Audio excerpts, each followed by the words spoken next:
Está escrito em Filipenses 4, versículos 11 a 13, o seguinte: porque já aprendi a viver contente em toda e qualquer situação. Tanto sei estar abatido, como também ter abundância. Em toda maneira e em todas as coisas estou instruído, tanto a ter fartura como a ter fome, tanto a ter abundância como a padecer necessidade. Posso todas as coisas naquele que me fortalece. Meu irmão, minha irmã, ao olharmos para o espelho da nossa geração, nós percebemos que nós fomos engolidos por um turbilhão de urgências, eu diria, urgências artificiais. Nós vivemos em uma era profundamente agitada, onde o relógio se tornou um feitor implacável e o silêncio passou a ser o desconforto mais insuportável. Nós somos, eu diria, constantemente bombardeados por uma cultura que confunde o valor do ser com o volume do ter. Uma sociedade que dita que a nossa identidade é construída pelo tamanho dos nossos bens materiais, pelo prestígio dos nossos cargos ou pela velocidade com que acumulamos conquistas, patrimônio, riquezas. E nessa corrida tão frenética e acelerada, o tempo para Deus foi empurrado paulatinamente para a periferia dos nossos dias. Transformou-se em um item opcional, em uma agenda sobrecarregada.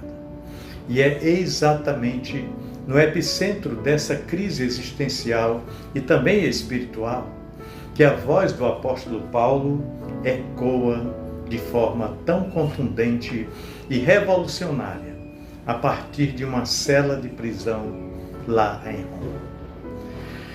Quando Paulo escreveu essas palavras aos Filipenses, ele não estava desfrutando, eu diria, desfrutando do conforto de um gabinete climatizado ou de uma vida de privilégios, absolutamente. Mas ele estava acorrentado, privado de sua liberdade física, enfrentando a escassez e a incerteza do amanhã. E é desse cenário tão caótico, um cenário de profunda vulnerabilidade, que brota uma das mais profundas declarações teológicas e práticas de toda a Escritura Sagrada. Para nós compreendermos com clareza a profundidade do que o apóstolo Paulo está nos ensinando aqui em Filipenses 4, nós precisamos mergulhar no significado bíblico do contentamento. Sim, do contentamento. O apóstolo afirma claramente que aprendeu a contentar-se com o que ele tem. Na língua original em que o texto foi escrito, a palavra para contentamento carrega a ideia de uma autossuficiência que, paradoxalmente, no contexto cristão se transforma em uma total dependência de Deus. Não se trata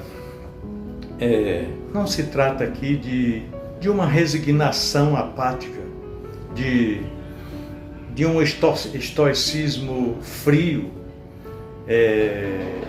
que anula as emoções, nem mesmo de um conformismo que cruza os braços diante das dificuldades. O contentamento, teologicamente falando, é a profunda convicção de que Deus é suficiente, independentemente de as circunstâncias ao nosso redor serem favoráveis ou adversas. Não importa.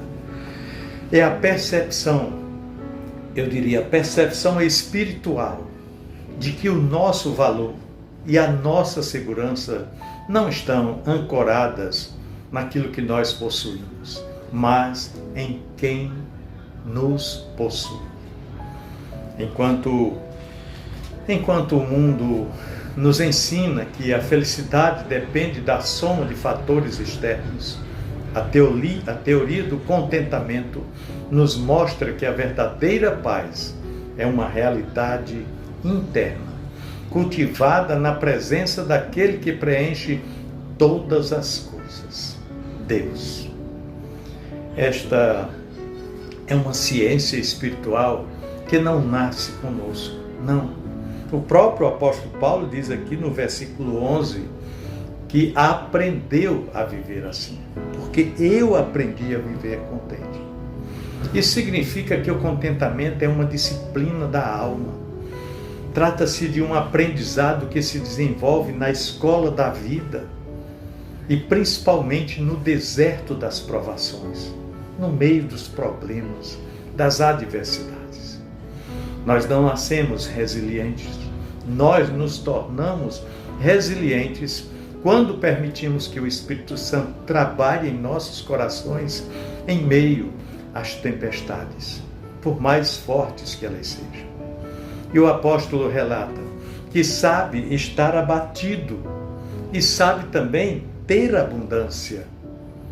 Há uma teologia da resiliência extraordinária nessas palavras do apóstolo Paulo, aqui no versículo 12.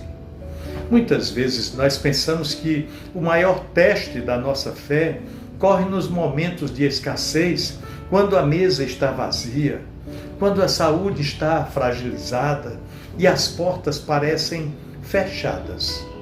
De fato, a escassez exige uma fé que clama e que confia no milagre do provimento.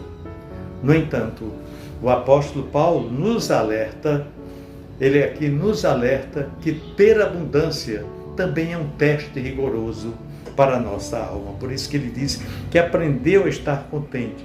Ele sabia estar abatido, como também ter abundância. A fartura pode ser também um terreno escorregadio, onde o coração humano facilmente se esquece do Criador e passa a adorar a criatura, onde a ilusão da autossuficiência nos faz acreditar que fomos nós, por nossa força, por nossos méritos, que conquistamos tudo aquilo que nós temos. E aí a pessoa passa a depender daquilo que ele conquistou. Saber ter abundância, sem permitir que a abundância tenha o seu coração, é uma das maiores vitórias teológicas que um cristão pode alcançar nesta vida. Porque a abundância também escraviza.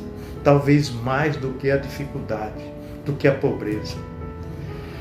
Portanto, a resiliência cristã não é uma força psicológica que nós extraímos de nós mesmos através de pensamentos positivos ou de técnicas de autoajuda.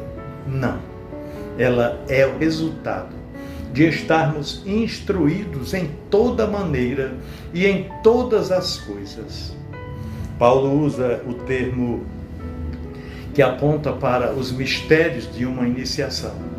Ele foi iniciado no segredo de viver além das circunstâncias. Por isso ele diz, eu aprendi a viver contente em toda e qualquer situação. E qual é esse segredo que a nossa geração tão desesperadamente precisa, eu diria, redescobrir? O segredo é que a nossa alma foi feita para Deus. E nada, absolutamente nada, menos que Deus pode satisfazer a nossa alma. Quando gastamos as nossas vidas correndo atrás do ter, estamos tentando preencher um vazio infinito com coisas finitas. E o resultado disso é uma eterna frustração, uma ansiedade crônica e um cansaço que o sono não consegue curar. A busca por Deus é um compromisso que cumpre uma tabela religiosa, né? Mas é uma oxigenação da nossa existência, principalmente, sobretudo. Sem Ele, nos tornamos folhas secas sopradas pelos ventos das crises econômicas, das perdas afetivas e das instabilidades que este mundo nos causa. A resiliência nasce quando nós lançamos as nossas raízes profundas junto às águas mansas da comunhão com Deus. Pois mesmo quando a seca chega, a estiagem nos assola e a tempestade ruge, a árvore que está ligada à fonte não deixa de dar o seu fruto. Lembra do Salmo 1, versículo 4? É nesse ponto alto do texto que nós desaguamos no versículo 13.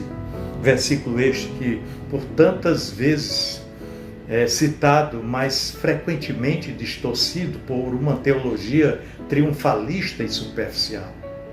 Quando Paulo declara que pode todas as coisas naquele que o fortalece, ele não está assinando um cheque em branco para a realização, eu diria, realização de ambições egoístas, ganância ou conquistas materiais. Paulo não está dizendo que pode comprar o carro dos sonhos. Ele também não está dizendo que pode alcançar o cargo de maior prestígio ou ser imune a qualquer tipo de enfermidade ou sofrimento físico. O contexto dessa afirmação é o contentamento na provação. O que o apóstolo Paulo está dizendo com uma profundidade que deve constranger o nosso coração é o seguinte: eu posso passar fome sem murmurar. Eu posso ser esquecido em uma prisão, como era o caso dele nesse contexto, e ser esquecido na prisão sem perder a alegria. Eu posso ser humilhado sem me tornar amargo. Eu posso ter abundância sem me ensoberbecer. Eu posso enfrentar a escassez sem duvidar do amor do meu Pai Celestial. Ou seja, como ele diz no versículo 13, eu posso todas as coisas, porque a minha força não vem da estabilidade do meu ambiente, mas vem da pessoa invisível, porém real, de Jesus Cristo, que me sustenta por dentro. É nesse sentido que ele diz que pode todas as coisas naquele que o fortalece. Essa fortaleza interior é o que nos permite olhar para uma geração tão agitada e dizer que escolhemos a boa parte, aquela que não nos será tirada, como fez Maria, irmã de Marta, lá em Betânia. E diante de um mundo que nos cobra desempenho o tempo todo, nós somos convidados a desacelerar, parar e nos recolher no secreto e a gastar tempo de qualidade na presença do Senhor. A verdadeira resiliência espiritual se constrói de joelhos dobrados, quando descarregamos diante de Deus as nossas ansiedades e permitimos que Ele realinhe as nossas prioridades. Prioridades que se coadunam com a vontade perfeita, agradável e boa do Senhor. Nós precisamos resgatar urgentemente o valor do altar familiar, do quarto de oração e da leitura meditativa da Palavra de Deus, pois são esses momentos de aparente inatividade que nos capacitam, nos fortalecem, nos revigoram para que possamos enfrentar as batalhas mais ferozes do lado de fora. Quando nós priorizamos a Deus em nossas vidas, o ter deixa de ser um ídolo e passa a ser apenas uma ferramenta de serviço e de generosidade. Nós descobrimos que ter muito ou ter pouco são apenas detalhes na jornada, porque a nossa herança e a nossa grande recompensa já foram garantidas lá na cruz do Calvário.